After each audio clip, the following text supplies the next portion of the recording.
Pronto, tá gravando.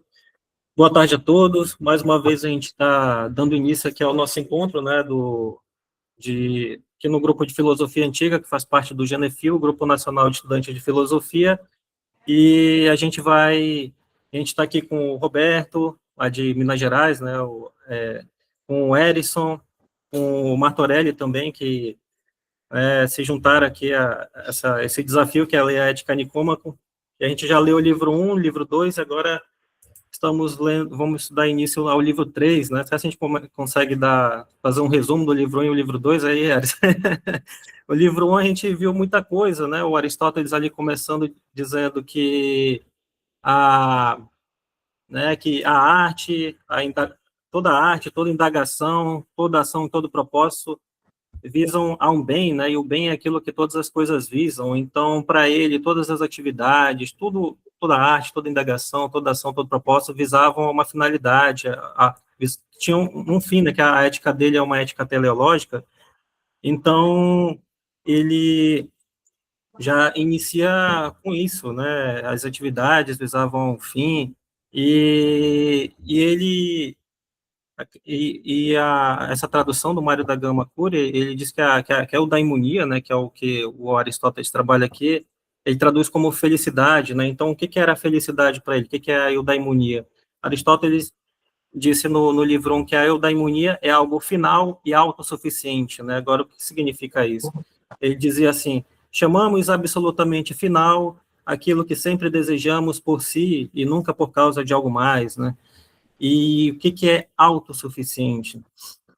Ele acreditava que uma pessoa autossuficiente não significava que a pessoa era isolada na sociedade, não era isso, né? Mas dentro dessa autossuficiência, o indivíduo deveria englobar, né? Embarcar, assim, o seu pai, a sua mãe, a sua esposa, os seus irmãos, os seus amigos, os seus concidadãos, só que ele dizia que tinha uma limitação, né? Tinha um limite, porque senão ia até o infinito, como ele mesmo fala lá na obra. Então, o que era autossuficiente? Ele dizia que autossuficiente é aquilo, tornar a vida desejável por não ser carente de coisa alguma. Então, para completar esse conceito, né, esse entendimento que ele tem da eudaimonia, ele dizia que tinha que investigar a função do homem, porque o bem e a perfeição residem na função. Então, ele acredita nisso, né? Então, e ele chega à conclusão de que a função do homem nada mais é do que uma atividade da alma por via da razão. Então, essa atividade da alma por via da razão, o que ela vai fazer? Ela vai fortalecer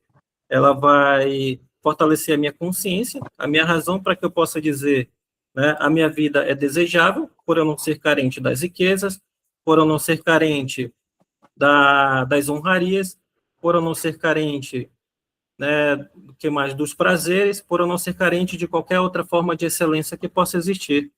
Então, isso ele entende por eudaimonia, né? Já no finalzinho ali do livro 1, ele diz que existe dois tipos de excelência, né, que é a excelência intelectual, que é a sabedoria, a inteligência, o discernimento, e a excelência moral, né, que já já envolve ali a questão da moderação, né, que ele fala muito disso no livro 2 ali. Então, ele fala sobre, no livro 2 também, ele fala sobre dois tipos de manifestações da alma, né, que são as emoções, as faculdades, as disposições. Ele está querendo saber que tipo de excelência moral, é, é, em qual dessas manifestações da alma que se encaixa a excelência moral, né? Ele chega à conclusão de que a excelência moral é uma disposição da alma, né? Que as disposições, elas são estados de alma, em virtude dos quais estamos bem ou mal em relação às emoções. Por exemplo, em relação à cólera, estamos mal se a sentimos violentamente ou praticamente não a sentimos. E bem se sentimos moderadamente e de maneira idêntica em relação às outras emoções. Então, tudo para Aristóteles ali envolve a questão das emoções, né? Por exemplo, ele considera as emoções, os desejos, a cólera, o medo, a temeridade, a inveja, a alegria, a amizade, o ódio, a saudade, o ciúme. a emulação, a piedade e, de modo geral, os sentimentos acompanhados do prazer e sofrimento. Então, prazer e sofrimento para ele era uma emoção também. Ele diz que a excelência moral ela está relacionada com o prazer e com o sofrimento, né? E as faculdades, que ele dizia que as faculdades são inclinações em virtude dos quais dizemos que somos capazes de sentir as emoções, né? Por exemplo, faculdade de ficar encolerizado, de sentir pena ou piedade. Então, a excelência moral, como eu disse, ela se relaciona com o prazer e o sofrimento, né? É por causa do prazer que praticamos mais ações, é por causa do sofrimento que deixamos de praticar ações nobilitantes. E a excelência moral, como eu disse, é um tipo de disposição, né? Uma disposição da alma relacionada com a escolha de ações e emoções, e a disposição esta consistente no meio termo. Para ele, por exemplo, o corajoso é o meio termo, né? Aí o covarde já seria a deficiência, e a temeridade já seria o excesso, né? Dali do... Então, que eu me lembro, basicamente, é isso, né? Fazendo um resumo, assim, então a gente vai dar... A ideia é que a virtude é o ponto médio entre dois vícios. Isso, exatamente, exatamente. O Martorell trabalha Aristóteles, né? Então ele dá uma força aí também para a gente. Deixa eu mudar aqui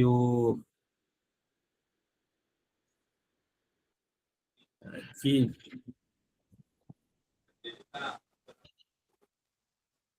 Ajustar aqui o texto aqui para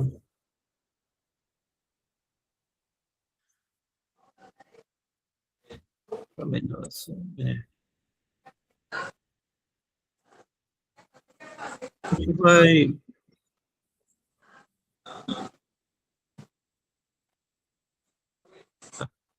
gente vai dar início à leitura do texto, né? Alguém se habilita a ler, ou senão eu posso ler mesmo. Lê um parágrafo, diz o outro. Vou começar e vocês continuam, beleza? Beleza. Bem, primeiramente, feliz 2026 aí para todo mundo, né? Isso aí. É a primeira, né, reunião, encontro nossa aí de 2026, dando início aos trabalhos. E vamos lá, vamos que tem muita coisa ainda para a gente construir, para a gente estudar, né? E para títulos para a gente alcançar, né? Para a gente conquistar também. Né? Isso aí. Vamos lá. A excelência moral se relaciona com emoções e ações. O microfone do Roberto tá aberto. Aberto? Uhum. Só tu fechar ali. Eu acho que ele deixou aberto e não... Deixa eu ver aqui. Vai ali onde tem os integrantes, aí tu fecha o microfone, não faz. Né? Isso. Pronto, desativei. Pronto. A excelência moral se relaciona com as emoções e ações. E somente as emoções e ações voluntárias são louvadas ou censuradas, enquanto as involuntárias são perdoadas e, às vezes, inspiram piedade. Logo, a distinção entre o voluntário e o involuntário parece ser necessário aos estudiosos da natureza da excelência moral.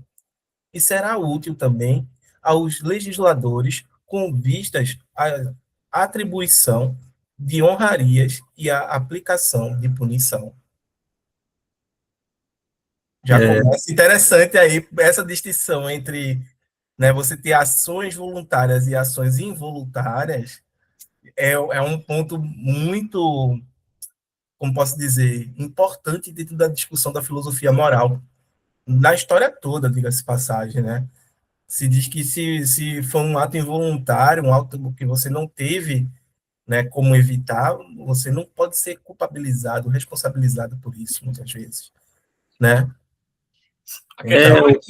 A questão que o conceito de involuntário de Aristóteles toca também os atos movidos pela ignorância. É isso que vai dar aí o parágrafo segundo. Quer dizer, não é bem o nosso conceito tradicional de ato voluntário e ato involuntário. Né? Isso, é diferente. Desde o Platão, aqui o Aristóteles está concordando com aquilo que Platão já dizia na obra dele, né, que ele falava, Platão também, que ele herdou, né, muita coisa, a moralidade ali, né, do seu mestre, o Sócrates, então ele já dizia nas suas obras ali, Platão, que todas as injustiças, as coisas feias que a pessoa cometia era por causa da ignorância mesmo, né, que é por falta de conhecimento. E ele sempre dizia, conhece-te a ti mesmo, né? Assim, toda vez que eu falo que o Sócrates dizia, conhece-te a ti mesmo, aí eu fico, será que não era a frase que dizia lá no tempo de Apolo? Era isso que dizia lá? Que toda vez eu me esqueço? Na entrada do tempo de Delfos, né? É porque tinham duas frases, né? Se eu não me engano, aí eu conhece-te a ti mesmo, mas assim, ele pregava muito isso, né, da questão do autoconhecimento mesmo para a filosofia dele, porque a ética dele era né, intelectiva, né, a pessoa tinha que... Então, como o Marco Aurélio disse, né, esse conceito de voluntária e involuntária, ela destoa, né, ela não é o que a gente entende, né, hoje em dia, né, mas é voltada para a questão da ignorância mesmo, como ele disse. A Perfeito, palavra, perfeito. a palavra, a palavra grega traduzida por conhece-te, né, é gnosko. Gnosko, cara, é uma palavra que, em português, conhecer também significa saber que e amar a. Então, quando se lê conhece-te a ti mesmo, tem a ver com sonda-te a ti mesmo, mas também pode ser compreendido como ama-te a ti mesmo. No texto do livro do Evangelho de Marcos, está dito assim, que José não conheceu a Maria até que ela deu à luz o seu primeiro filho, significando dizer que ele não teve intimidade sexual com Maria. E a palavra traduzida ali é gnosco também, né? Conhecer em sentido da intimidade amorosa.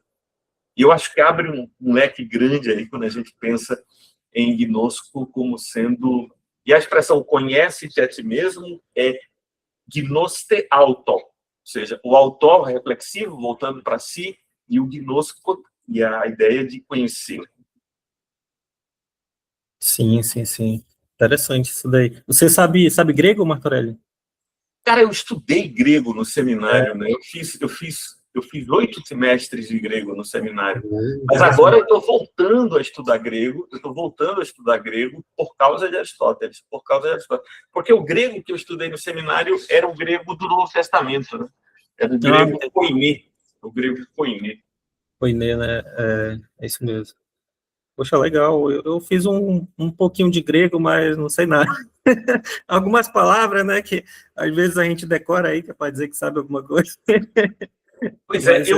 eu tô lecionando grego na Faculdade Teológica Anglicana. E Hum, provavelmente eu devo, no segundo semestre, montar uma turminha de grego básico e tal, para estudar e para ler, comentar os textos e tal, para criar um grupo para pensar e se sim, aproximar da língua grega. o grego é fundamental, né, para quem faz filosofia, principalmente filosofia, né, filosofia antiga, assim. Se você, por acaso, fizer essas aulas online, me convida aí, né? Devo fazer, devo fazer, Se for devo pago fazer. também, dá um jeito aí. Só lembrando que Tomás de Aquino não sabia grego, né? A galera fala horrores disso, Tomás né? de Aquino, Tomás de Aquino não sabia grego, mas ninguém poderia, Agostinho não sabia mas grego. ninguém poderia dizer que ele não sabia Aristóteles, né? Agostinho falava grego.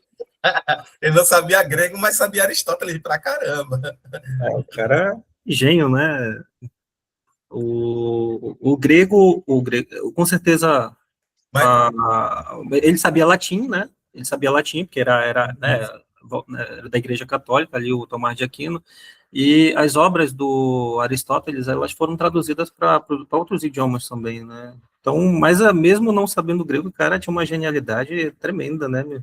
Diz que ele escreveu aquele Ente Essência para facilitar a compreensão ali justamente dos escritos de Aristóteles, né? E quando o professor passou a Antiessência no primeiro período da graduação para os alunos, aí eu fiquei, rapaz, se isso foi para ajudar, imagina o mais difícil, né? Porque eu tive, eu tive muita dificuldade de entender ali, mas eu fui muito grato ao professor, porque eu, eu decorei o primeiro capítulo da Antiessência todinho na época, porque eu não entendia nada, né? Eu tive que decorar ali para poder ver se entrava de qualquer jeito na mente, né?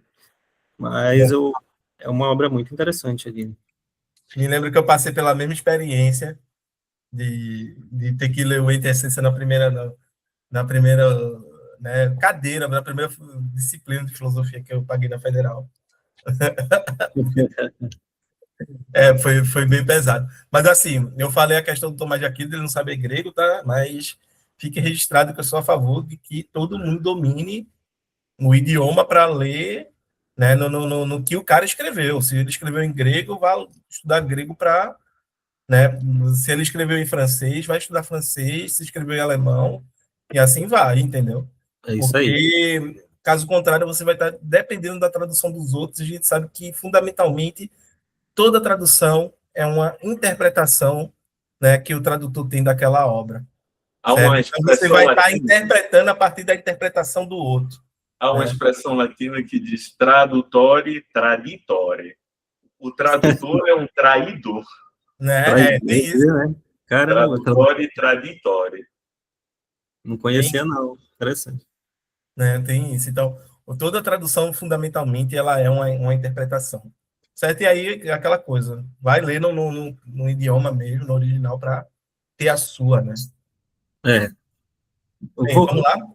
Eu vou dar início a esse próximo parágrafo aí se os outros colegas quiserem ler o outro parágrafo aí. Só me deixa fazer mais uma observação acerca desse primeiro que a gente estava Pode lendo. fazer. É que ele, mais uma vez, vai colocar emoções e ação, né, conjugado. Entendeu? O Aristóteles, né? E quando ele faz isso, colocar emoção e ação conjugado, lembra sempre que a única coisa que pode motivar uma ação é uma emoção, né? São as nossas emoções, e não necessariamente a racionalidade, que isso é uma discussão muito em voga na modernidade, diga-se de passagem, na filosofia moral moderna, né? Quando a gente está estudando, por exemplo, Kant, que a gente leu lá no grupo de filosofia da moral, né, a gente vê que o Kant diz que não, é a razão que domina a vontade e coloca a agir, mas aí, né, vai ter um sentimento artificial criado, né, que é o respeito, né, a lei moral e tudo mais. Ou seja, ele concebe, em última instância, que o que motiva, o que determina a gente a agir são as emoções e não necessariamente a razão, né? E isso é um problemaço, porque eu não penso, né, vontade, eu sinto vontade, entendeu? Esse é o grande, né? Todo mundo, como diria Hume, logo no primeiro parágrafo do tratado, todo mundo sabe a diferença entre pensar e sentir, né? Todo mundo sabe essa distinção. Interessante aí, Matheus. Botou no chat ali o tradutor e traidor. Tudo para Aristóteles gira em torno das emoções, né?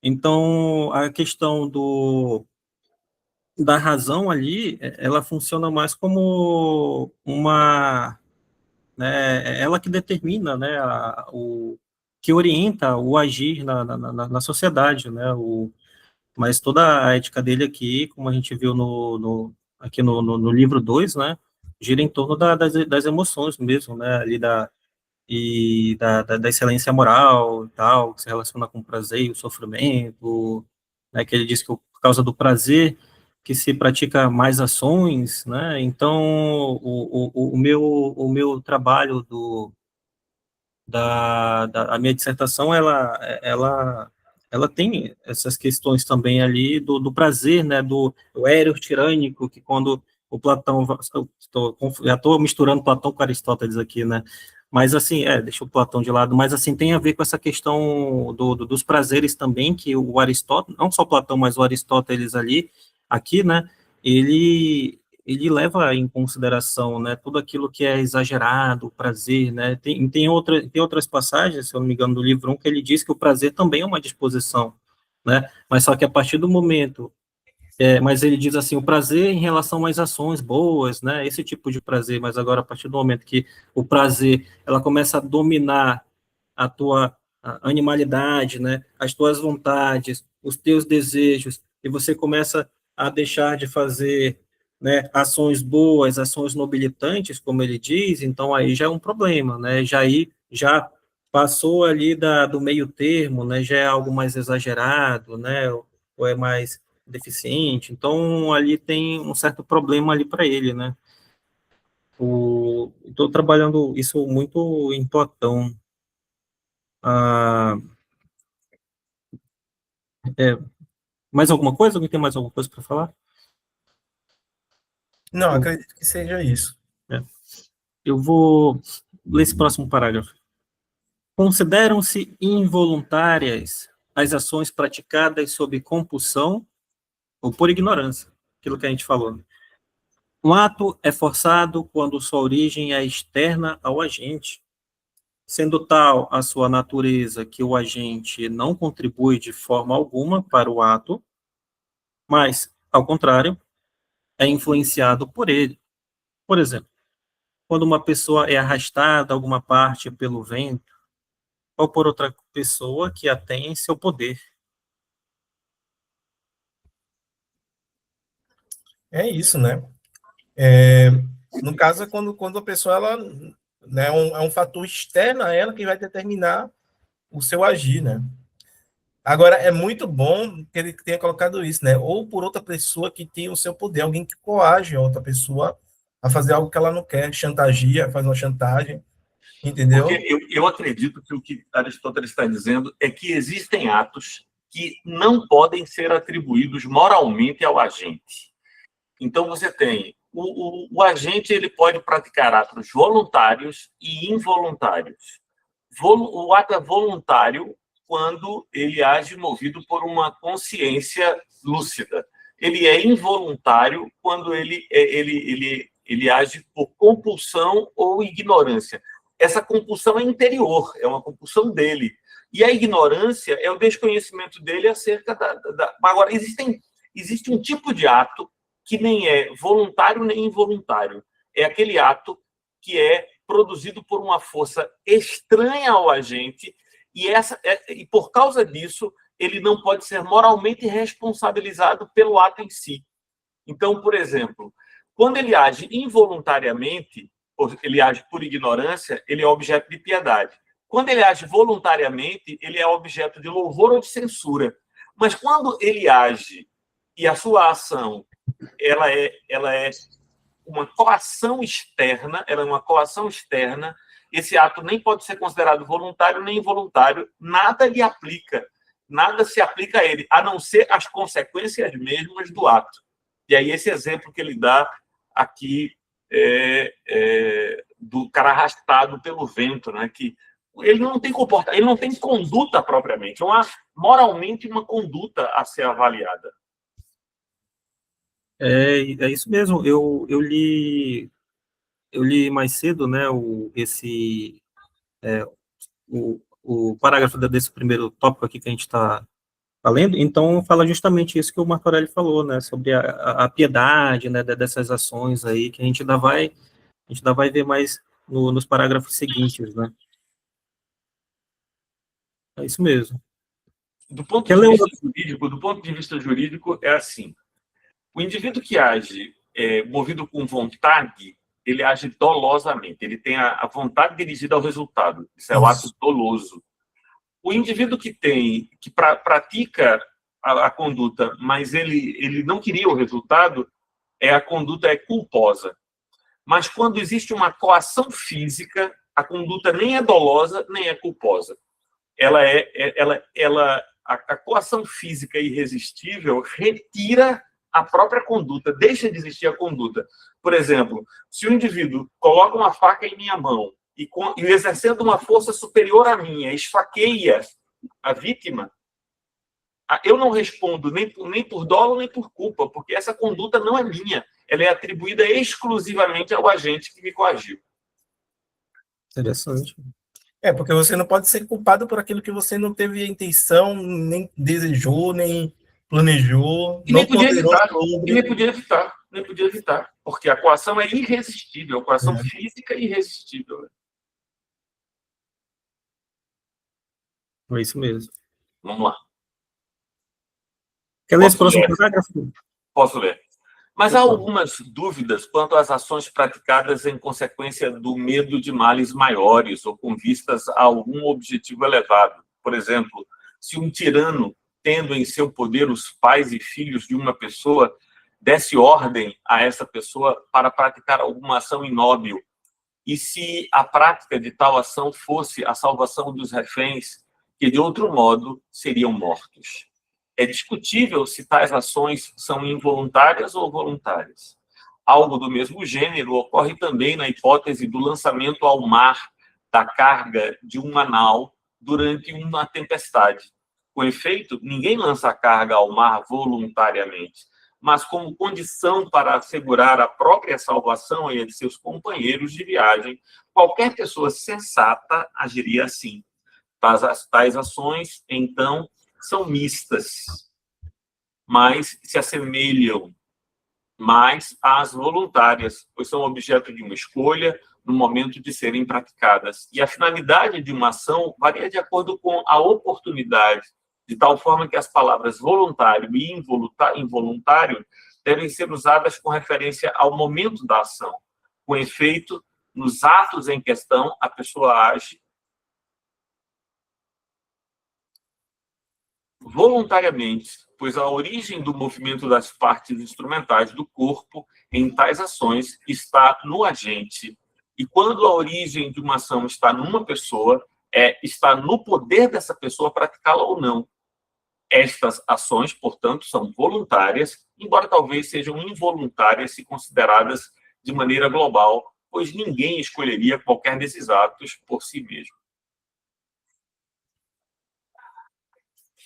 Aqui estamos na esfera da coação moral irresistível. É difícil evitar que as categorias do direito não brotem na minha cabeça, né? Então, na coação física irresistível, não há conduta, porque eu sou mero instrumento do coator, que faz com que eu esfaqueie a vítima. Agora, quando o coator diz abra o cofre do banco ou eu mato seus filhos, veja, aqui eu tenho uma escolha moral. Eu não tenho como única opção abrir o cofre. Eu poderia dizer, não, pode matar, mas eu não vou abrir. Então, há um elemento moral na minha escolha. Só que essa é uma coação moral que o direito vai chamar de irresistível, porque não se poderia exigir de ninguém que sacrificasse a vida de seus filhos para defender o patrimônio do banco. Exato. Perfeito. É complicado aí, né? Ele dá um exemplo aqui: se um tirano tendesse ao poder os pais e filhos de uma pessoa, desse ordem a esta pessoa para praticar alguma ação ignóbil, né? E se a prática de tal ação fosse a salvação dos reféns, que de outro modo seriam mortos. Eita. É a coação moral, né? Coação moral, né? Então, segundo o direito, então, se numa situação dessa, a pessoa ela não é responsabilizada pela ação dela, porque está sendo obrigada, né? Isso. A gente vai chamar isso de excludente de culpabilidade. O indivíduo age, mas não tem culpa. Ele não pode ser punido por essa ação, e só quem pode ser punido é o coator. Só quem pode. É como tanto na coação física quanto na coação moral. O problema é que na coação física eu excluo a conduta. Na coação moral eu excluo a culpa. A conduta existe, porque a conduta é voluntária. Aristóteles diz isso, inclusive. A conduta é voluntária porque ele poderia escolher não fazer. Diferentemente do cara arrastado pelo vento, o cara arrastado pelo vento ele não tem escolha, ele foi arrastado pelo vento. Aqui não. Aqui o indivíduo constrangido pelo tirano, ele poderia escolher não fazer. Só que não seria exigível dele que ele escolhesse não fazer, colocando a vida de seus pais e filhos em risco de morte. Exato. Se ele o fizesse, ninguém o julgaria. Exatamente. Né, moralmente por isso, entendeu? Tem alguém aqui pedindo para entrar, o usuário chamado Nordestino 2001. Aí eu já Conhece? não sei. Deixa eu ver aqui no grupo se tem alguém. É porque nos nossos grupos, Martorelli, aqui nunca aconteceu, né? No grupo do Edson que eu Júlio. participo também. Ele está no grupo, é Júlio Macedo. Ele está no grupo. Ele tá no grupo. Opa, ele tá no grupo? Então é porque em alguns grupos entrava um grupo de pessoas para fazer baderna, botar coisa pornográfica aí. Eu já vi ficava isso. um negócio Eu já vi isso. complicado, né? Tô sem meu celular aqui, não dá nem para ver direito. Mas eu aceitei aí, eu não sei se ele saiu. Não, ele tá aí. O curioso é que também, como é atual esses assuntos, né? Quando eu lembro que ali primeira obra ali do Platão que eu li, o Criton, então fala muito sobre a questão das leis, que é uma abstração, né? Então leva muito para o direito, e algumas pessoas que eu conheci do direito já me falaram, não, essa obra aí a gente lê lá no direito e tal, não sei se são todos, mas é comum, né? Pelo menos com as pessoas que eu falei, a lerem essa obra do Platão Criton, porque o direito ali dos antigos, né? Muita coisa que a gente vê hoje, né, sendo na prática, muitas vezes eles pegaram ali do Platão, do Aristóteles, aqui, como a gente está vendo agora, né, essa questão da pessoa não ser atribuída a culpa a ela, porque ela está sendo obrigada, está sendo forçada por um terceiro, por um tirano, né, por alguém, então é algo surpreendente, né, e tem gente que ainda pensa que a filosofia antiga tem que ficar, como o próprio nome diz, né, na antiguidade, né, que não serve para nada, né, mas a pessoa não sabe a besteira né, que diz aí. Aristóteles está atualíssimo. Com certeza. Uma vez eu ouvi uma professora falando assim, eu vi isso num vídeo do YouTube, né, mas eu concordei tanto que eu nunca mais me esqueci o que essa professora disse. Ela disse assim, uma vez eu me deparei com uma pergunta de uma aluna que ela levantou a mão, né, e disse assim, professora,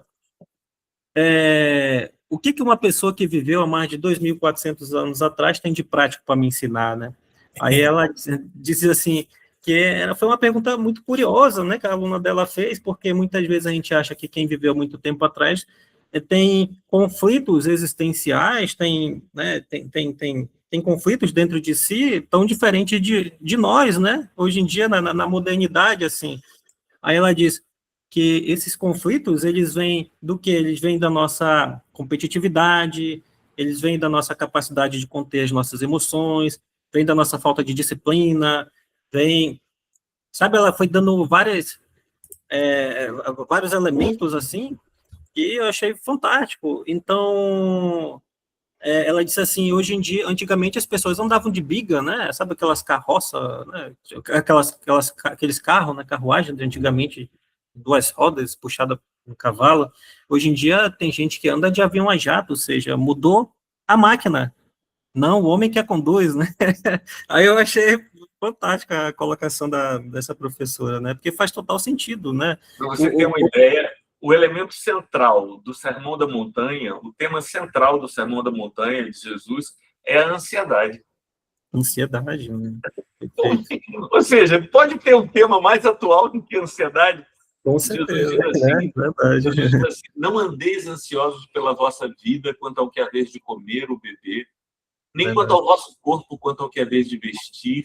Não é a vida mais do que o alimento e o corpo mais do que as vestes. Aí ele diz, olhai para os lírios do campo, as aves dos céus e os lírios do campo. Quer dizer, o tema da ansiedade é o tema do Sermão da Montanha. O texto tem 2000 anos e o tema é esse, é a ansiedade, cara, tá lá. Ainda estou falando de ansiedade ainda hoje, né? Sim. Cara, eu acho fantástico ali a Bíblia Sagrada, né, os textos da Bíblia ali. Eu acho surpreendente também. Eu sou cristão, né, então... Mas eu acho de uma poesia, né, de um conteúdo prático ali tremendo, né? É igual aqui também né, em termos de praticidade ali. Eu acho muito bom. Mais alguma coisa aqui nessa parte desse parágrafo? que dá para a gente discutir, aproveitar. Deixa eu ver aqui. Algum...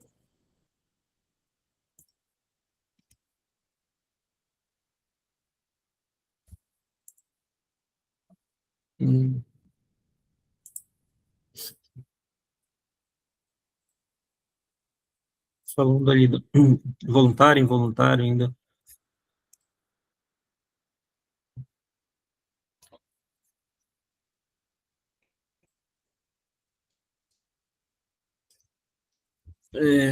Bora lá.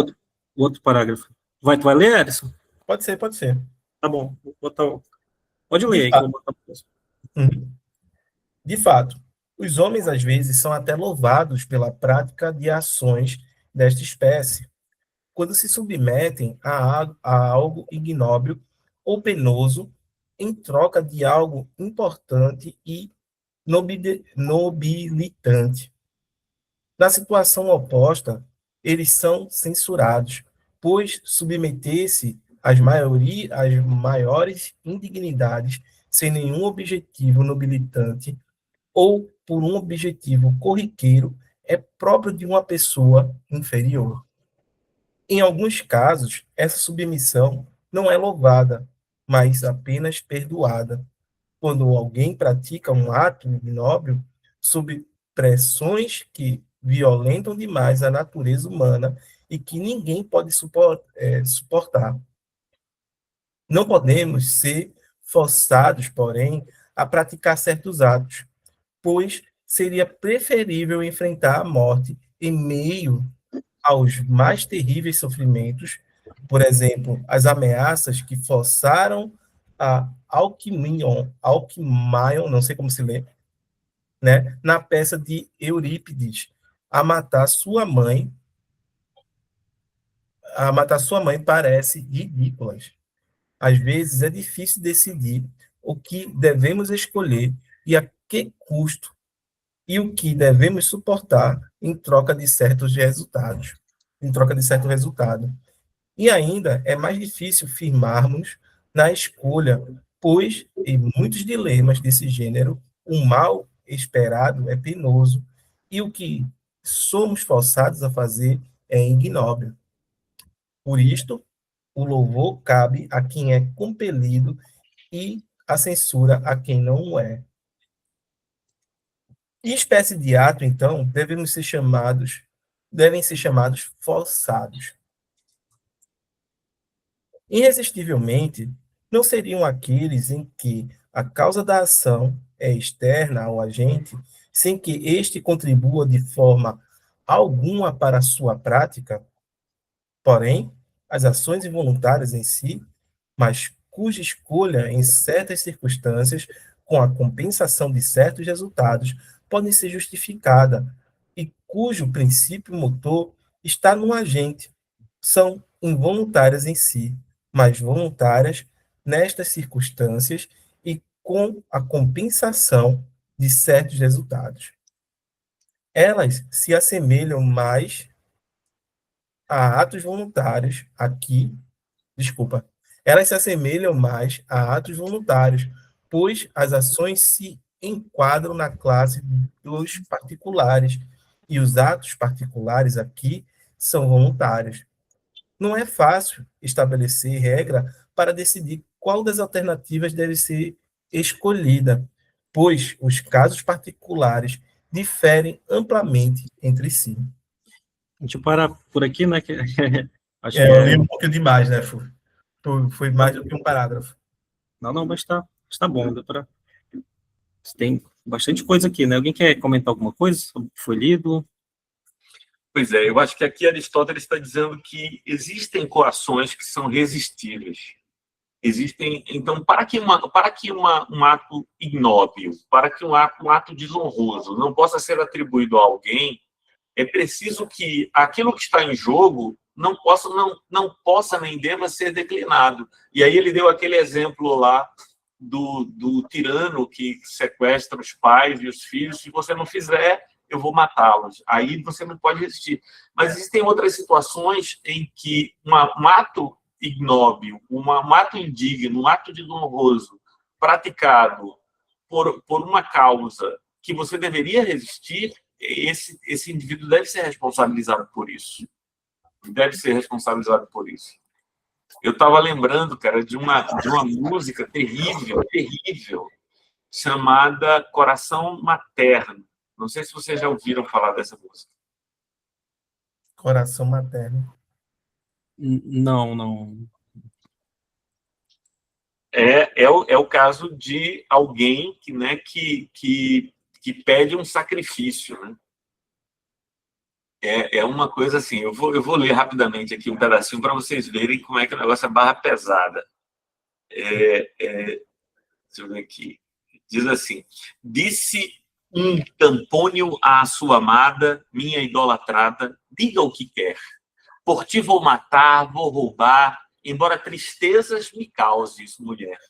Provar quero,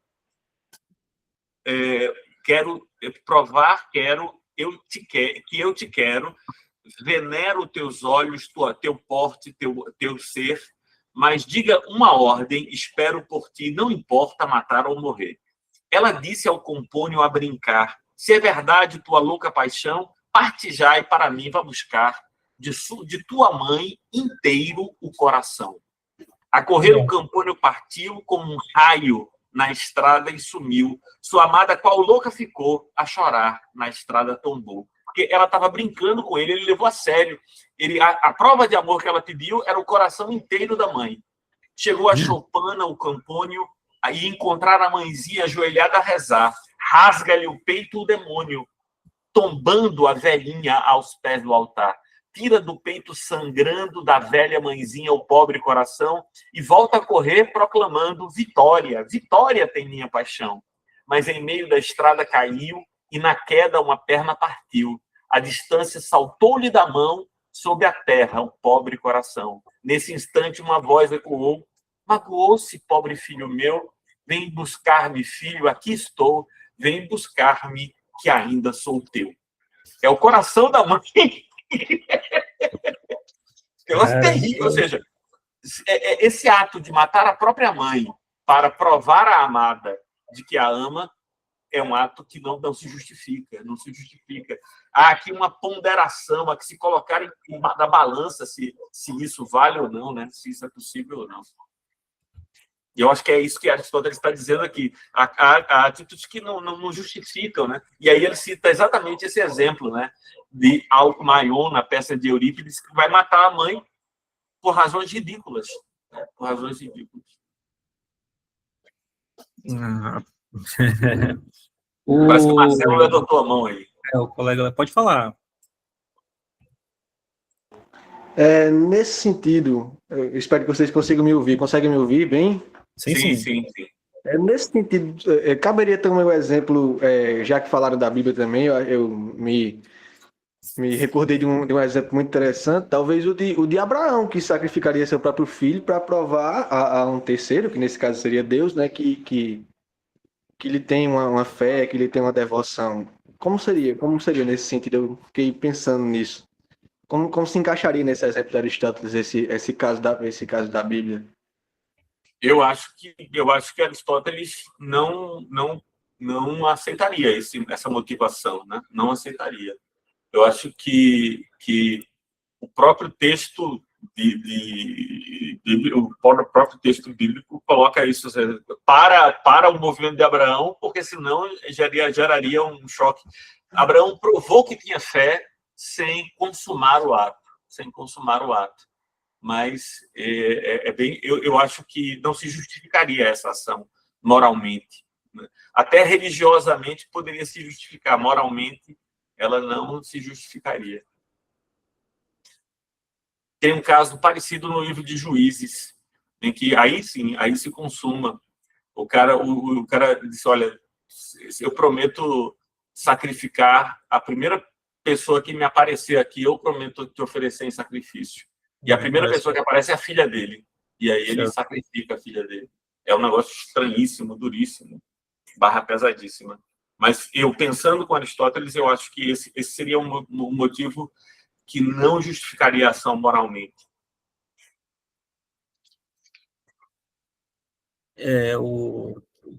Também penso assim, né, em algumas passagens ele chega a falar, né, da felicidade é divina, né, ou ações nobilitantes, mas agora eu acredito que, eu não sei, por exemplo, o Platão dizia que os poetas eram mentirosos porque eles diziam que os deuses eram ruins, eram maus, né?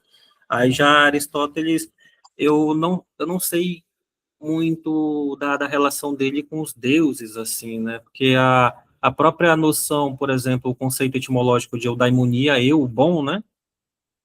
E daimon, né, é um intermediário ali entre os homens e os deuses, né?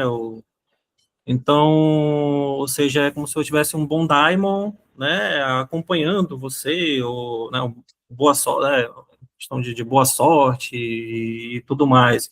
Até o Aristóteles chega a dizer que muitos acreditam que a felicidade ela é boa sorte, né? Ela tem uma relação com a boa sorte, porque ele chega a dizer que uma pessoa mal nascida, feia, né? Mal vestida, né? Mal nascida e sem riqueza, dificilmente vai ser feliz, né? Mas só que é claro que depois ele vai explicar, né, com mais detalhes ali no livro um, né, da questão que precisa ter uma atividade racional da alma e tudo mais, e vai levar mais para esse lado. Mas, assim, eu acredito que ele não atribuiria essa questão ali, esse pedido de um Deus, né, para fazer mal ao ser humano, ao próximo. Eu não tenho certeza, mas eu acho que ele vê um pouco mais assim como Platão, né, essa questão do, dos deuses serem bons, ser mais ou menos por aí também. Eu tava, quando o Martorelli estava lendo lá essa passagem aí do exemplo do rapaz, né, do apaixonado lá, que ouviu o pedido lá da sua amada, né, e tirou o coração lá da própria mãe para mostrar o seu amor. Cara, eu não sei porquê, mas eu sempre levo pro Platão, não tem jeito não. Ali o Banquete, o Fedro, que trabalham com isso, né? O amor é uma loucura, né? Que ele tira o nosso nous, o nosso intelecto, a nossa capacidade intelectiva, e só que isso é mais voltado para a questão da poesia, né? Que os poetas, eles não falam coisas dele mesmo, né? Ele fala da uma mensagem, né, As divina. musas, né, inspiradas, né? Exatamente, exatamente. Hum. E também essa questão no banquete, eu estava até procurando aqui a passagem aqui, só que eu não encontrei nos rascunhos que eu botei aqui perto de mim. E Eu acho que o Platão tem essa coisa, cara. Ele quer uma nova educação, porque a educação homérica, os deuses homéricos, eles são horríveis, eles são terríveis, são mesquinhos, adúlteros, gananciosos. Ou seja, ele quer uma nova paideia, uma nova educação que se baseie em virtudes morais e não em modelos que são absurdos, que são... Eu acho que isso vale para o Antigo Testamento também, sabe? Eu acho que as divindades que se manifestam no Antigo Testamento, né, são terríveis. E eu acho que é preciso refundar. Eu acho que o movimento de Platão é muito o meu movimento também, ou seja, uma teogênese, uma figura de um parir Deus, um Deus moral, um Deus moral. É isso que Platão quer, um Deus, divindades que sejam moralmente dignas. E porque os deuses de Homero são... Zeus, por exemplo, é um canalha. E Hermes é um ladrão. Hermes é um ladrão. sim, Eu sim. diria que são Não pode deuses ver uma mais. mulher casada, né, rapaz? Hein? Zeus não pode ver uma mulher casada, né? Era terrível. Ele não pode ver uma mulher casada que tá ali. Enfim, não, é porque tanto para Platão quanto para Aristóteles, né, a gente tem um movimento que a moralidade não depende dos deuses, né? A moral não depende dos deuses. Quando a gente chega no cristianismo, parece que a moralidade de alguma forma está ligada a Deus. O que é bom, né, se segue a partir do que é infinitamente bom, que seria Deus, por assim dizer. Então, são duas formas de conceber a moralidade distintas, né? Bem distintas. E até bem interessante, porque é passivo de investigação como se dá essa transição, né? Porque a gente sabe que o cristianismo ele foi muito criticado quando chegou na Grécia. Entendeu? Os gregos diziam, não, o que vocês estão falando é algo absurdo. Um Deus que se fez carne, né, que se deixou matar pelos homens. Isso não é um Deus. Né? Eles dizem claramente isso aí não é um Deus. Isso é absurdo. Porque choca diretamente com a noção que eles têm de Deus estabelecida para eles. Os deuses gregos é outra conceito, é outra noção de divindade, né? E que, obviamente, eles poderiam, sim, né, fazer o bem, mas também poderiam fazer o mal, dependendo dos seus interesses. Porque aí que tá, os deuses gregos eles são tão antropomorfizados, né, são tão humanos, por assim dizer, que eles têm as características humanas elevadas, né, por assim dizer, a sua hipérbole, né? São egoístas, entendeu? São avarentos, né? Como é que eu posso dizer? Vaidosos, entendeu? Tudo isso, tudo eles são, porque é como se eles fossem os seres humanos, né, levados à última potencialidade do que o ser humano pode ser. E assim, para os gregos não tem nenhum problema sobre isso. Vocês lembram do pomo da discórdia? Lembram Né? do pomo da discórdia? Briga entre Hera, Afrodite e Hera, Afrodite... Acho que é Atena. Acho que é Atenas. Atena, exatamente. Então, Eros, Afrodite, aquilo é tudo vaidade, né? A deusa mais bela. A deusa mais bela está escrito no pomo da discórdia. Elas querem saber quem é mais bela e cada um esquece. Ou seja, é uma vaidade ridícula, né? Mas assim, é aquilo que você está dizendo, Edson. Porque... E aí eu vou lembrar muito de que aquela ideia, né, de Feuerbach, de que os deuses são projeções humanas, assim, projeta o ser humano projetado na tela do céu, e aí pronto, é isso. Ou seja, essa vaidade é tão própria nossa, então enxergamos a vaidade também nos deuses. É como se esses deuses fossem realmente, como ele disse, né, o que eu ia comentar era isso mesmo, eles fossem humanos, só que acima de nós, mas aí o Deus cristão ele vem não como uma projeção humana, mas pelo menos do que o humano deveria ser, né? Do modelo humano, né? Pelo menos eu enxergo dessa forma. É por aí. Vocês acham que o Deus do Antigo Testamento ali, porque eu já vi muita gente falar que é um Deus mau, né, vingativo, né, que faz isso e aquilo. Só que o colega até trouxe ali o exemplo de Abraão, né, levando o seu filho Isaac ali. Aí o Isaac pergunta do seu pai, cadê o cordeiro, né? Ah, Deus proverá o cordeiro, né? Então, mas só que ele estava testando aquilo ali, era uma prova de fé, né? Vocês acreditam que o Deus, né, ali do Velho Testamento, ele de fato seja mau? Porque, por exemplo, lá em Gênesis capítulo 15, o versículo, não lembro exatamente, só que ele fala assim para Abraão, né? Olha, Abraão, a tua descendência vai ser, né, esqueci a expressão, mas vai ser estrangeiro, né? Vai viver autoritário também. Autoritário. Viver em terra estranha, né? Vai ser estrangeiro e tal, ser peregrino. E vai viver 400 anos. Né? Antes deles irem para o Egito, já tinha avisado Abraão, né? Ó, vai viver 400 anos lá e depois vai voltar para cá. E ele diz assim algo que eu achei muito, muito interessante, né? Uma frase que diz assim: eles vão voltar para cá porque a medida da injustiça dos amorreus ainda não está completa. A medida de injustiça dos amorreus, né? Amorreu, ele falou amorreus, só que ele está representando ali a terra de Canaã, né? Ele está falando dos cananeus ali. Por quê? Porque os cananeus, eles eram maus, né?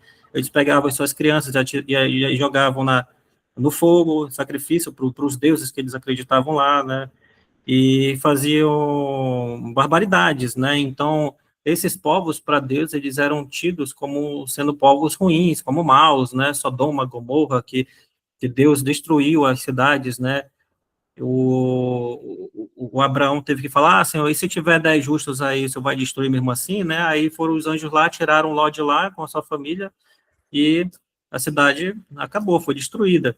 Mas só que, aí, o que eu entendo dessa frase? Que a medida dos amorreus, de injustiça dos amorreus ainda não está completa, né? A medida de injustiça, porque vai chegar um momento em que a injustiça deles vai ser tão grande que Deus vai permitir que o seu povo escolhido, né, saia lá do Egito e retorne como uma espécie de castigo mesmo para esse povo que é ruim, que é mau, né? Então, eu entendo assim, né, dessa forma. Aí, o que vocês entendem, assim? Eu não vejo como um Deus ruim, entendeu? Eu penso assim, eu penso que, primeiro, não tem um Deus só no Antigo Testamento, tem muitos deuses, né?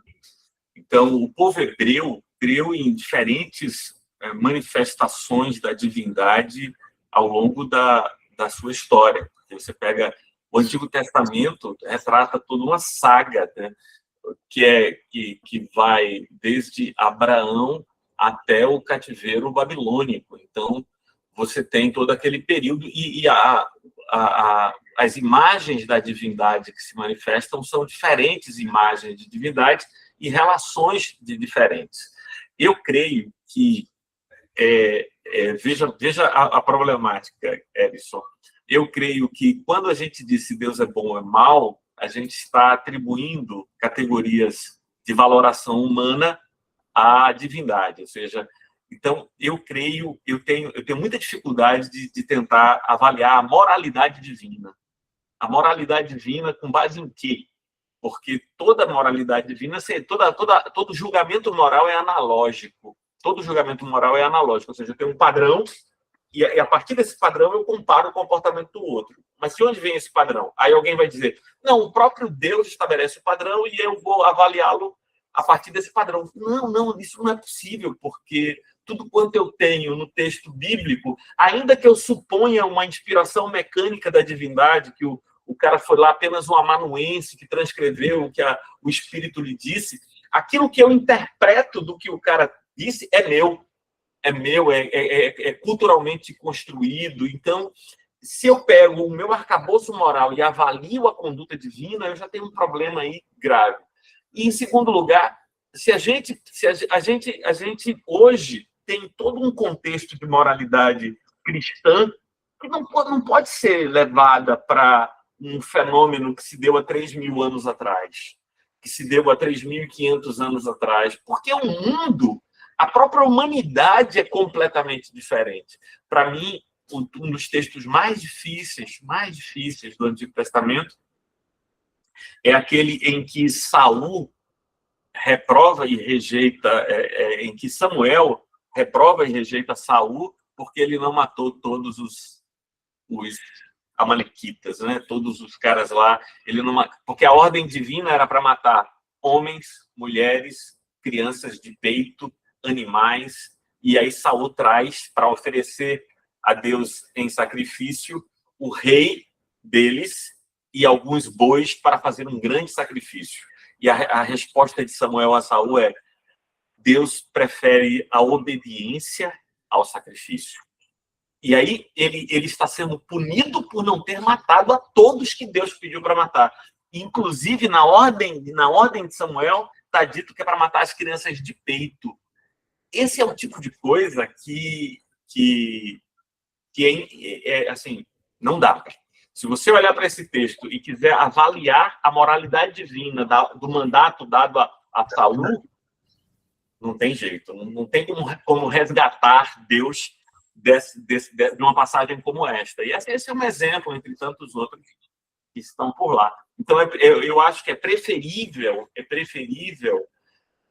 olhar para o Antigo Testamento e dizer, olha, aquilo ali é uma compilação de encontros e desencontros com a divindade, né? Com encontros e desencontros com a divindade, e que são em vários momentos históricos, de várias compreensões. Veja, Deus é chamado de Deus dos exércitos, quando a agenda de Israel é a luta pela terra. Quando é a agenda pela terra, ele é Deus dos exércitos. Jesus é chamado de príncipe da paz, porque a agenda é outra. A agenda do povo é outra agenda, né? Então, eu creio que atribuir um julgamento moral à conduta divina, eu acho isso um negócio muito complicado. É verdade, tem sentido. Não, mas assim, se faz, tá? Se faz bastante na história da humanidade, e não é só em relação ao Deus cristão, não, mas em relação a todos os deuses que os seres humanos se relacionam, criaram, ou, né, dizem que são criação dele. Né? Tanto que existe uma discussão dentro da moralidade em saber em qual medida, né, as noções morais elas são dependentes ou não de determinados deuses, entendeu? Se elas são fruto ou não da criação divina, em outras palavras. E aí se diz que não, que, né, sempre se coloca isso, né? O que é bom porque é bom porque Deus disse que, né, está dizendo que é bom. E aí, se é bom porque Deus está dizendo que é bom, muitos colocam que seria até uma forma de autoritarismo divino, né? E aí, autoritarismo não pode ser bom. Logo, o que é bom independentemente de Deus, e não porque Deus está dizendo que é bom, né?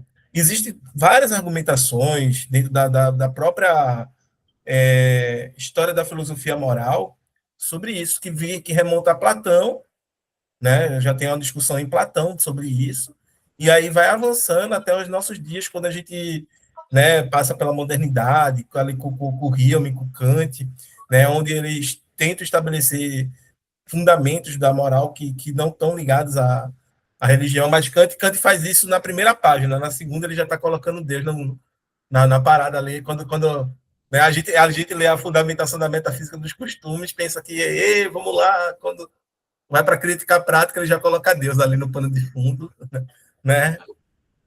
Assim, o Kant já não tinha mais a desculpa que estava correndo da Inquisição, né? Os outros tinham essa desculpa, né?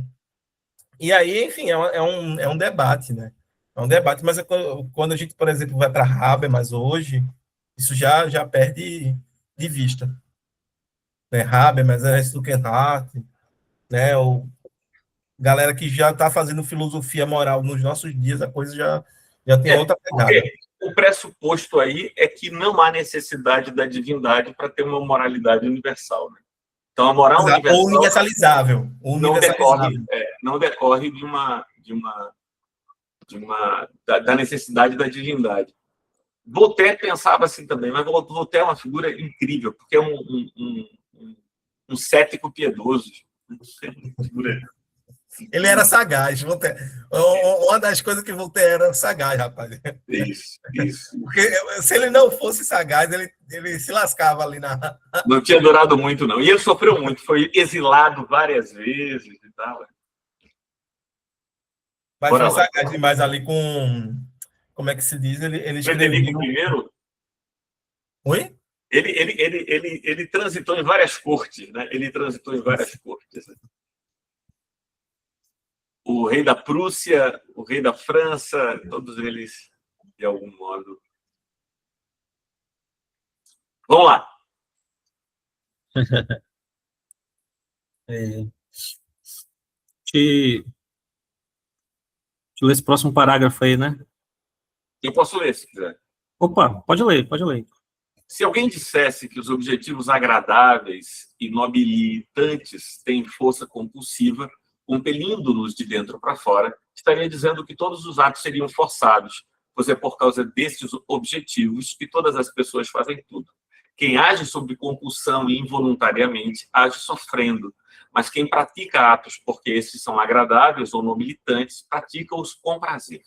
É tão absurdo atribuir a culpa às circunstâncias exteriores, em vez de atribuí-la a nós mesmos, por sermos facilmente levados por atrativos dessa espécie, quanto atribuir-nos o mérito por atos nobilitantes, mas atribuir a culpa por atos ignóbeis aos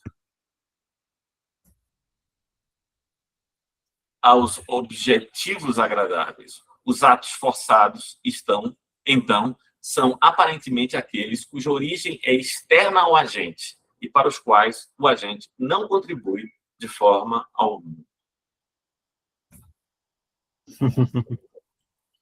É,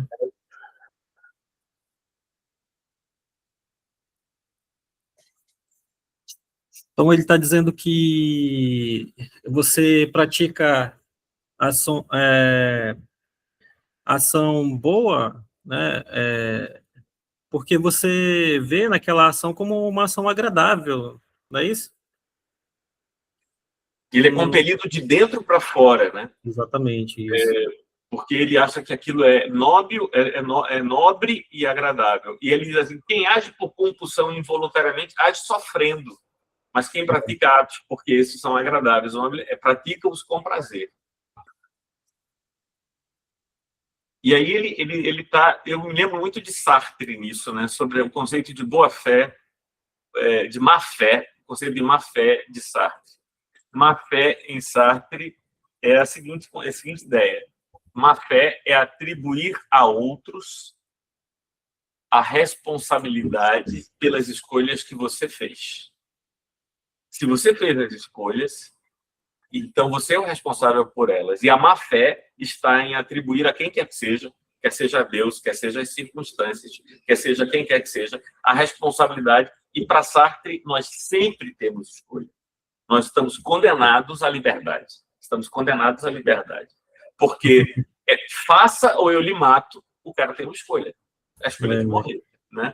Então o que ele está dizendo, ó, quem pratica um ato forçado, ele não pratica com prazer, porque o prazer humano está em escolher as suas ações e não ser constrangido a elas. A capacidade de escolha me traz aflitos, né? Angústia, né? O Sartre dizia isso. Capacidade de escolha. E aquelas pessoas que... tudo bem, né? Ele diz assim, quem age por compulsão involuntariamente age sofrendo, né?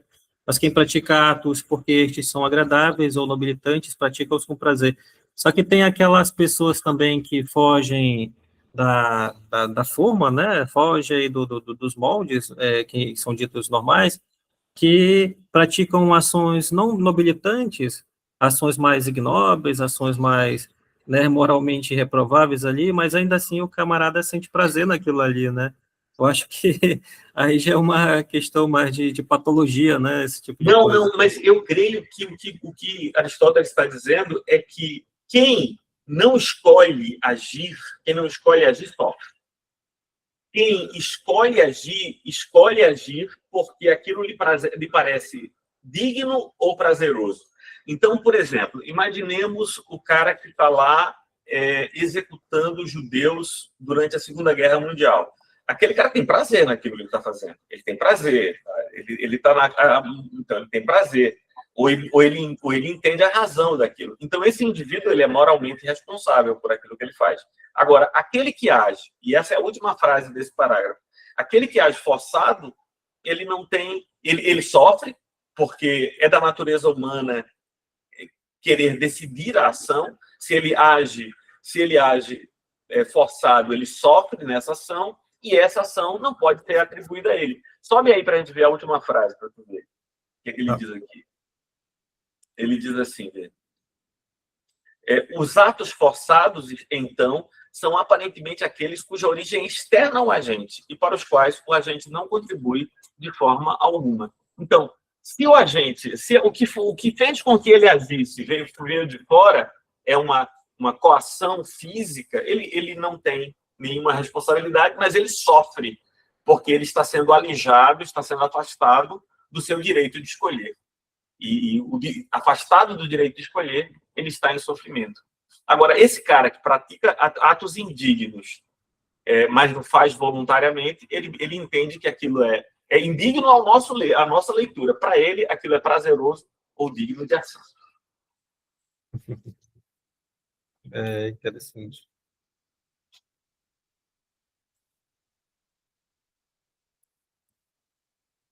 Essa frase desse parágrafo é Paulo, viu? Tudo que é feito por ignorância é não voluntário. Isso, do ponto de vista jurídico, é bem complicado, né? Porque o direito tem uma frase terrível que diz assim: a ignorância da lei não excusa a responsabilidade do agente. Exato. Era isso que eu iria falar, não só do direito, mas também muita coisa, né?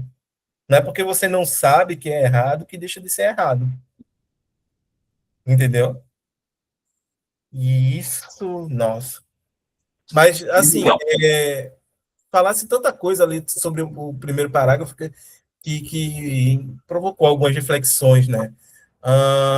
A questão do Sartre foi ótimo, foi muito bem colocado, né? Porque é aquela coisa, né? Você não tem outra escolha a não ser escolher, e não escolher em si mesmo já é uma escolha. Né? Quando você não escolhe, você já está escolhendo, em outras palavras. E aí é como se o Sartre tivesse, né, colocando, levando as últimas consequências da noção de que a gente é livre, né? Essencialmente a gente é livre. E tu falasse alguma coisa que passou pela Hannah Arendt na minha mente, que foi a questão do soldado nazista que sente prazer ao executar, enquanto, na verdade, alguns só estavam cumprindo ali o seu dever, só estavam fazendo porque mandou, né? Estava cumprindo ordens. Mas aí é que tá, quem cumpre ordem... Não, né? Mas, pessoal, cumprir a ordem é um ato digno para o cara, né? Cumprir a ordem, ser um bom soldado é um ato digno. Não, ele teria a liberdade de dizer que não iria cumprir tal ordem. Exato. Entendeu? Ele dentro dessa noção, desse contexto, né, lembra muito a discussão da Hannah Arendt ali na banalidade do mal, no conceito de banalidade do mal dela, que é quando ela está pegando aquele julgamento do cara lá que foi preso e levado para ser julgado, né? E ela se depara com a frieza daquele cara. Eu esqueci exatamente. O nome? Ashman em Jerusalém. Ashman em Jerusalém. Ashman, né? Ashman. Né? Pronto. Porque ela se depara, tá até no filme, que, né? Galera que está assistindo aí, procura ter um filme Hannah Arendt, que é exatamente sobre essa questão, e toca muito bem nesse ponto. Porque por mais que ele seja um soldado, por mais que ele seja alguém cumprindo ordens, e aí é como se, eu só estou cumprindo ordem, então a responsabilidade não é minha. Não. Né? Você também é responsável, porque você poderia, né, de alguma forma, dizer que não iria cumprir a ordem, desertar, né? Tentar fazer... Mas desculpa aí, Alisson, naquele contexto... Era pânico. Naquele contexto, eu acho muito difícil que qualquer um... Significava morte. Significava morte. Exato. Naquele contexto, não só um contexto político, mas o contexto social, da forma como aquelas pessoas foram formadas, e acho que a Adorno vai bater muito nessa tecla, aquelas pessoas, elas não iriam contra as ordens, elas não iriam desobedecer a cadeia de comando jamais. Jamais. E assim, eu acho, pelo menos complicado nesse sentido, a gente dizer que, por exemplo, eu tenho um pouco de dificuldade de entender que eles tinham a liberdade de não fazer. Eu não acho que eles não tinham a liberdade, que eles tinham a liberdade de não fazer. Eu acho que naquele contexto realmente eles fariam de qualquer forma. Porque eles foram educados daquela forma, a sociedade e a educação a qual eles estavam submetidos o educaram para aquele momento ali. E acho que nossa educação também faz muito isso. A gente também inculca na cabeça de vários estudantes, de vários adolescentes, vários jovens, de que as coisas têm que ser feitas porque são assim, porque são ordens, porque são leis. E a gente não busca justificar racionalmente aquilo que está sendo defendido. E acho que aí, vou voltar novamente à Adorno é mostrar que o nazismo ele sobreviveu não porque nasceu mais gente ruim lá, mas porque a educação de lá conseguia inculcar na cabeça dos jovens de que as coisas deviam ser assim e que não deve se questionar, não se deve se acomodar, na verdade, e nunca se buscar uma emancipação em relação à sociedade. E acho que isso ainda está muito presente na nossa sociedade, né? Não é difícil que o nazismo, qualquer outra forma autoritária volte e que as justificativas sejam as mesmas. Não, mas eu estava só seguindo ordens. O pessoal da ditadura, os torturadores também diziam a mesma coisa. Exato. Como é que eu vou ter vergonha de algo que eu fiz porque alguém mandou eu fazer? Como é que eu ia desobedecer meu comandante? Não existe. Não existe. O cara não vai desobedecer. Ele foi educado para aquilo, para aquele momento. Essas instituições mais autoritárias, né, elas conseguem, de alguma forma, formatar o sujeito, entendeu? Ao ponto dele chegar nesse nível de dizer, não, estou executando ordens. Mas Meu comandante. É como se de alguma forma suprimisse a autonomia que essa pessoa tem, uma autonomia que seria ligada à própria condição ontológica do sujeito. É exatamente. Esse é o coletiva, né? É como se um processo de, como é que eu posso dizer, de treinamento, né, que eles passam, suprimisse uma condição ontológica do ser. Pierre Bourdieu chama isso de violência simbólica. A violência simbólica em Bourdieu é o seguinte, é que existem possibilidades de conduta que são tão anuladas pelo ambiente cultural que você não cogita que aquilo ali... A violência simbólica é um constrangimento cultural e linguístico que faz com que o indivíduo não veja alternativas que estão ali, mas ele não é capaz de discerni-las. E Wittgenstein diz, não dá para falar sobre o que não existe para o indivíduo. Como é que você vai falar sobre aquela possibilidade que não existe? Para você dar um exemplo atual disso, e só antes do exemplo, lembrar de Etienne de La Boétie, naquele discurso da servidão voluntária. Etienne de La Boétie pergunta como é que um cara domina 1 milhão de pessoas? Como é que um tirano, um rei, controla 1 milhão de pessoas? Aí La Boétie explica que há 3 fatores que faz com que um indivíduo domine tantas pessoas. Em primeiro lugar, ele diz a tradição. A tradição faz com que a gente obedeça. Meu pai obedeceu, meu avô obedeceu, todo mundo obedeceu, por que eu não vou obedecer? Eu obedeço. Então, em primeiro lugar, é a tradição. Em segundo lugar, eu acho La Boétie extraordinário, ele diz assim, porque é muito mais fácil obedecer do que fazer escolhas. Então, o lugar de quem obedece é mais confortável do que aquele que escolhe. Com certeza. E em terceiro lugar, La Boétie fala de uma cadeia de compensações, de prêmios, que o indivíduo está no poder, vai dando prêmios, que acaba fazendo com que isso desça até as mais básicas estruturas. Mas só para mostrar uma coisa aqui, para ver, todos nós temos a tendência cultural de achar que a melhor forma de governar um país ou de uma nação é democraticamente. E Platão diz que democracia é o modelo em que a quantidade vale mais que a qualidade. Ótimo exemplo, ótimo exemplo. Então, mas todos nós concordamos, a democracia é a melhor coisa do mundo. Mas por que é a melhor coisa do mundo? Por que a gente deve defender a democracia? Por que democracia, né? Mas nenhum de nós, em condições normais, né, pensa assim, não, pô, eu vou ser contra a democracia, porque a democracia é onde a quantidade vale mais que a qualidade. É como se você argumentar contra o regime democrático seja pior do que você bater numa mãe, né? É um ato horrível, é um ato, assim, abominável, é hediondo. Você não pode nem colocar em pauta a possibilidade de ou não democracia. O Gustavo Le Bon, ele tem uma obra chamada Psicologia das Massas, e lá ele vai dizer que um indivíduo, quando ele está num coletivo, em um grupo de pessoas, ele acaba perdendo características individuais e adquire uma consciência coletiva, então ele passa a fazer coisas que normalmente ele não faria.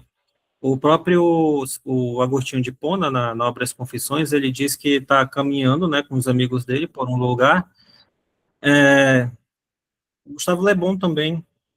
Isso é Freud, Gustavo Le Bon. O Santo Agostinho, ele diz que ele está passeando por um lugar com os amigos dele, né, perto de uma pereira, uma árvore que dá peras, né? Aí ele começam a roubar a pera, né?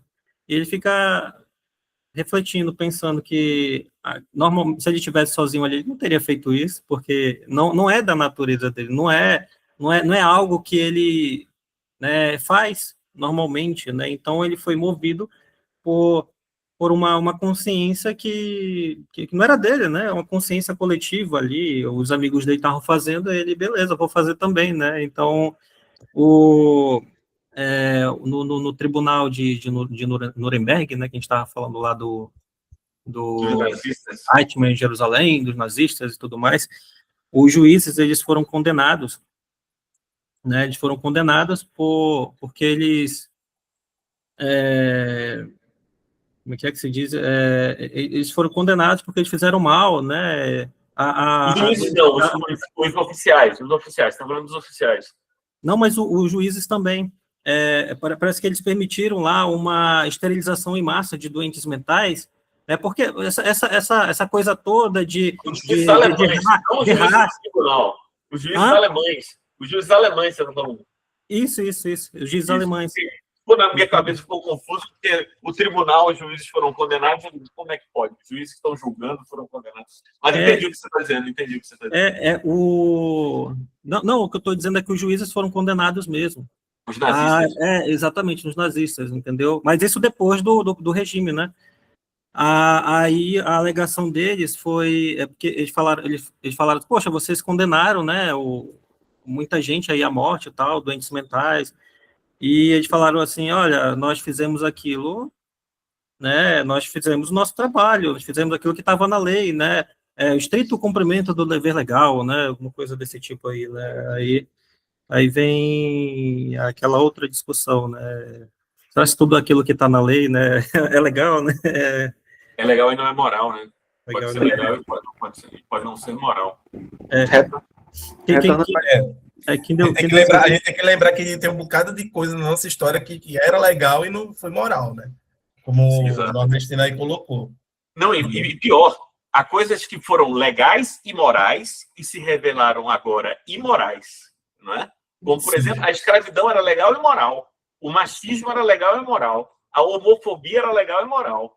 Então, que como a moralidade muda e o legal anda a reboque da moral, então, caramba, as coisas... É por isso que eu digo, quando você atribui categorias morais à divindade eterna, então, pô, que moralidade?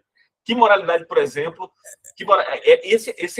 Eu tenho um vídeo em que eu abordo isso, discutindo a questão das relações, da legitimidade das relações homoafetivas. A legitimidade das relações homoafetivas. Porque os textos bíblicos proíbem a relação homoafetiva, né? Eles anatematizam as relações homoafetivas. E eu digo, cara, se você pegar o texto bíblico para sustentar isso, você tem que pegar o mesmo texto bíblico e sustentar outras tantas coisas que você deveria. Por exemplo, você tem que legitimar a escravidão, tem que legitimar o machismo, tem que legitimar...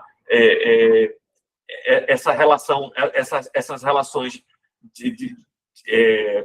teocráticas. Não, pô, por que a gente superou o machismo, muito embora o texto de Gênesis, capítulo 3, diz: a tua vontade será para o teu marido e ele te governará. Ou seja, a mulher, por causa da maldição divina, não é titular de sua vontade. Ela não é titular de sua vontade.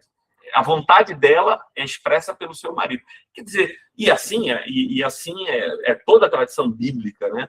A mulher, ela não é titular de sua vontade. Então, a figura da escravidão é um instrumento que o próprio Deus utiliza para castigar o seu povo, submetendo-o à escravidão, quer no Egito, quer na Babilônia, é castigo divino. Ou seja, a escravidão é um instituto tão legítimo que o próprio Deus faz uso dele para punir alguns indivíduos. Ou seja, se a gente não for capaz de olhar para o texto bíblico e dizer, isso aqui não pode ser adotado para nossos dias, a gente tem que superar esse paradigma, superar esse padrão e dizer, de algum modo, isto aconteceu no passado, mas hoje nós fomos conduzidos pelo Espírito Santo de Deus a uma consciência que nos livra do machismo, da escravidão, da homofobia, porque senão a gente está preso no tempo e no espaço a uma moral que já não uma moral que hoje é ilegal e criminosa. É porque, assim, existem algumas coisas que são bem interessantes, né, colocar. as escravidões são diferentes, né? A própria noção de escravidão que se tinha, ela não desumanizava o ser humano, né? É o que a gente vai chamar de escravidão civil, né? A pessoa era escrava por dívida, por guerra ou por crime. Depois de pagar pela dívida, pela guerra, né? Ou pelo crime, ela era liberta e ela não era desumanizada, ou seja, ela não era impedida de falar o próprio idioma, de exercer cultos da própria religião e etc. Né? De até mesmo de comercializar, poderia se comercializar, ter propriedade privada e aí vai. E os descendentes dele, né, não eram hereditários, também não eram escravos, entendeu? Então, tinha tudo isso lá na escravidão. O que acontece é que quando a gente tem uma escravidão aos moldes coloniais, a gente tem que justificar porque está desumanizando determinadas pessoas ali. Então, é como se, tipo, não tem, né? Não é ser humano e por isso eu posso tratar de tal forma. Né? Chegar ao tal ponto que, por exemplo, a Igreja Católica ela emitiu, sim, notas papais, né, dizendo que os escravos, né, de origem africana, eles não tinham alma. Eles não tinham alma. Né? Até a alma da gente tiraram. Então é um processo de desumanização brutal, brutal assim, gigante, certo? E aí é quando você vai falar da questão da moralidade, porque a moralidade parece ser algo humano, né? E que presume que a gente, de alguma forma, né, tem deveres morais para conosco, que somos seres humanos, e para com os outros seres humanos também. Né? Mas se fulano não é humano, nem alma ele tem, então por quê? Qual é o meu dever moral com ele? Então todo o problema começa a partir daí, dessa justificativa, porque eu posso ter um tipo de escravidão brutal como foi, né, a escravidão colonial, que passa por essa justificativa de desumanizar aqueles determinados indivíduos e seus descendentes, entendeu? Não podem falar seu próprio idioma, exercer sua própria religião, certo? Seus descendentes serão também, né, estarão também nessa condição de escravos. Então, é algo assim que foi pontual na história da humanidade, né? A gente sempre coloca isso. E aí, quando a gente fala isso, é quando a gente diz, não, a gente tem que expandir esse conceito de humanidade e com isso o conceito de moralidade. O conceito é o mesmo. Mas agora vai ter que aplicar em indivíduos que antes não eram aplicados, que antes não eram vistos como seres humanos. Então, trata-se de, né, eu adoro dizer isso, devolver a alma a galera que tinha retirado a alma, né? Tipo, não, vocês não têm mais alma, mas agora a gente vai dar a alma a vocês de volta e vocês vão voltar a ser seres humanos e vão voltar a ser sujeitos morais que vão, né, ser portados de tal forma. E aí, da mesmo modo, a gente pode falar em relação, né, às pessoas LGBTQIA+, as mulheres, e aí vai, entendeu? É como se a gente tivesse conferindo a eles o status de seres humanos novamente. Né? Não, olha, vocês voltam a ser seres humanos de novo, então vocês voltam para a esfera da moralidade. Né? O nordestino levantou a mão. Eu nunca sei se ele está levantando a mão mesmo ou se está... Já estava, né? Eu tava. Era do assunto ainda anterior que a gente tava falando da questão da banalidade do mal e tudo isso e tal. E eu lembrei que Adorno vai chamar essa questão de você se guiar por regras e essa justificativa de eu estou apenas seguindo regras de heteronomia. Hétero, aquilo que está externo, né? Aquilo que é diferente, e nomos seria de regras, né? Ou seja, é uma regra que não parte do indivíduo que a segue, mas de outro. E assim, pelo menos o que eu sempre tive na cabeça é porque é o seguinte, eu acho que, pelo menos na minha visão, a raiz dessa heteronomia e para a qual todos nós somos educados em certo sentido, começa, para mim, na religião. Não há um exemplo mais forte, e aí vou falar da religião na qual nós, pelo menos a maioria esmagadora dos brasileiros são criados, que é no cristianismo. Não há para mim um exemplo mais forte de heteronomia do que esse, porque nós seguimos algumas regras, alguns preceitos, alguns ritos, não porque achamos que aquilo é certo ou errado, não porque entendemos racionalmente o que aquilo representa, mas porque Deus quis, ou porque é assim que tem que ser feitas as coisas. E para partir de porque Deus quis, para mudar para uma frase de você deve fazer porque seu comandante está mandando, é um pulo de grilo. Pular de porque Deus quis, pular para não, seu comandante está mandando você fazer isso. Você não reconhece nenhuma das ordens como racional, mas você reconhece como legítima porque está vindo de um superior, você tem que fazer. Entende? Pelo menos eu sempre entendi dessa forma, eu sempre fiquei muito. Caramba, isso aqui, pra mim, tá na raiz, tá no cristianismo, na nossa sociedade, né? Em outras sociedades pode ser que esteja em outras religiões, mas na nossa propriamente estaria no cristianismo. Só lembrando para a galera que acha que a gente está fazendo digressão em cima de digressão e está se distanciando, né? Tá, se fosse uma redação do Enem, a gente ia fugir ao tema, era ponto de corte. Isso tudo tá dentro da discussão do que é um ato não voluntário, tá? Isso está tudo aqui dentro do que é um ato não voluntário, ok? É isso aí que a gente está discutindo. E aí o cara que está seguindo ordem, ele tá sendo coagido, né, pela instituição, pela sociedade ao redor, etc., né? Ou ele está, né, ele está sendo autônomo, por assim dizer, né? E tendo um ato voluntário da vontade dele. Então, isso tudo é um debate aqui que o próprio Aristóteles está tendo dificuldade, já naquela época, de estabelecer o que é um ato não voluntário. Né? A gente sabe, não, o ato voluntário é um ato que a gente não pode imputar responsabilidade a quem o cometeu. Ok, beleza, massa. Mas disso se segue que um soldado nazista, ou até mesmo, né, um soldado nosso, dos nossos dias, né, quando, sei lá, entra na favela e faz o que faz. Né, que O ICE lá nos Estados Unidos agora, né?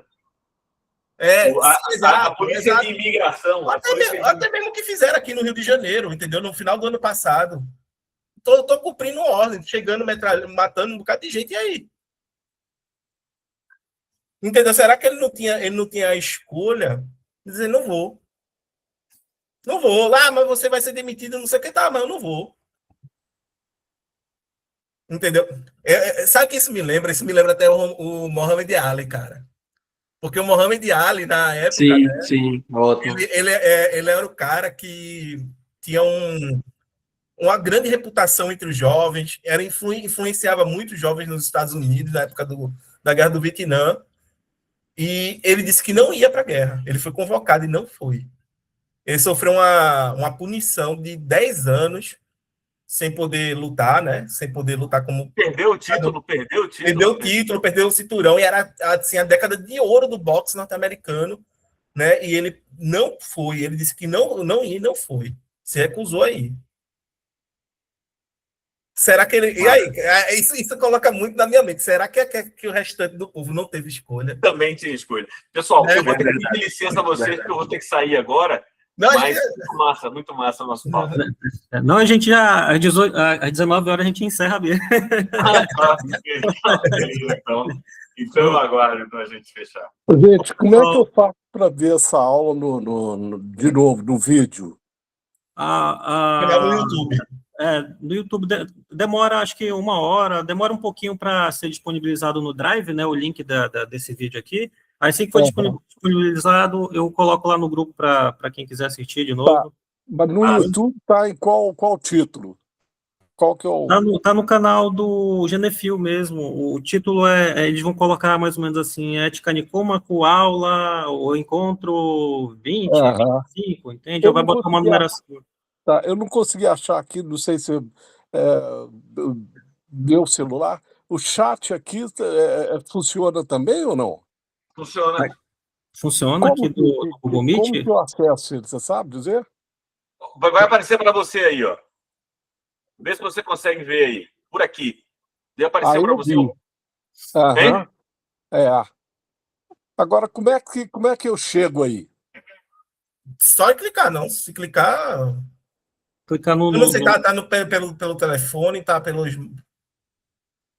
Mas ele não tem o espaço do chat aqui. Mas você tá pelo telefone ou você tá pelo computador?